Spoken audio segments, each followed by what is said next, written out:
দেখো আমরা অনুশীলনী 2 করছি। অনুশীলনী 2 অঙ্কের সঠিক কিনা যাচাই করে দেখো।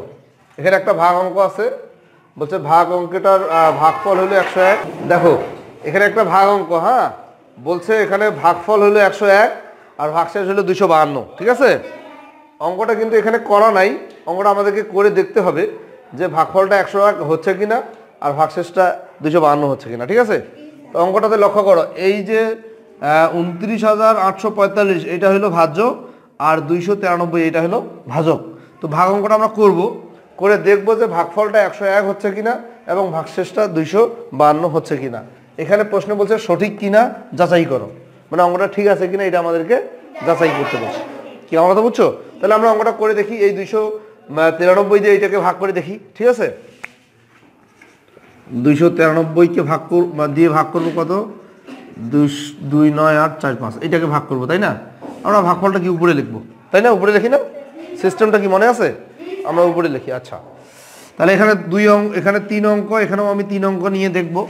3 অঙ্ক নিলে দেখো 298 হচ্ছে আর এখানে কত আছে? 293।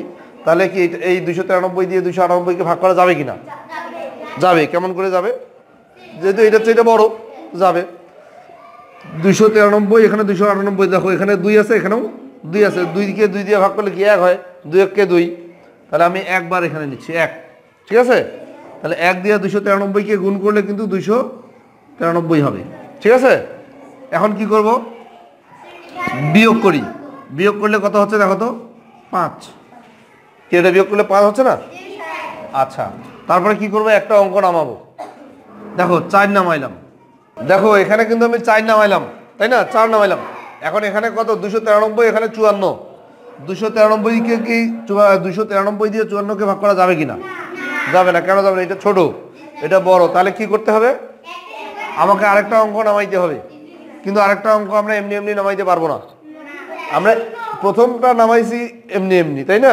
কিন্তু পরে আমি বলছি যে আরেকটা অঙ্ক নামাইতে গেলে আরেকটা এখানে ভাগফলে একটা শূন্য নিতে হবে। ঠিক আছে, আচ্ছা এই 5কে নামাইলাম, এই জন্য এখানে একটা শূন্য নিলাম। এখন 2 এর নামতা পড়বো 5 পর্যন্ত, তাই না? মনে আছে তো সিস্টেমটা? 2 কে 2, 2 দুগুণা 4, 3 দুগুণা 6, পার হয়ে যাচ্ছে। তাহলে 2 দুগুণা 4, আমি 2 পাচ্ছি, তাই না?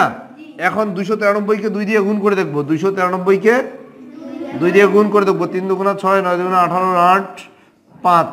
দেখো 586 হয়, এখানে কত আছে? 545। তাহলে কি পার হয়ে যাচ্ছে?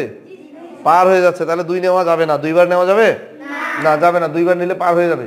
একবার নিব, একবার নিলাম। ঠিক আছে, এখন 1 দিয়ে 293কে গুণ করলে কত হয়? 293 হবে, তাই না? এখন এটা বিয়োগ করলে 2 হয়। 9 আছে 14 পরিতে কত? 5, এখানে হলো 2। তাহলে 252। দেখো ভাগফল কত? ভাগফল 101। ভাগফল কত? 101। ভাগশেষ কত? এইটা হলো ভাগশেষ 252। তাহলে এখানে যে অঙ্কটা দেওয়া আছে, বলছে এই অঙ্কটার ভাগফল 101, ভাগশেষ 252। আমাদের কিন্তু ভাগফল 101, ভাগশেষ 252 বের হলো, তাই না? তার মানে এখানে যে তথ্যটা দেওয়া আছে এটা কি সঠিক না ভুল? তাহলে অতএব তথ্যটি এইভাবে লিখে দিবে, অতএব তথ্যটি সঠিক। ব্যাস, অঙ্কটা হয়ে গেল। কি বুঝতে পারছো? আচ্ছা, থ্যাংক ইউ। তোমরা এখন এটা তুলে নাও।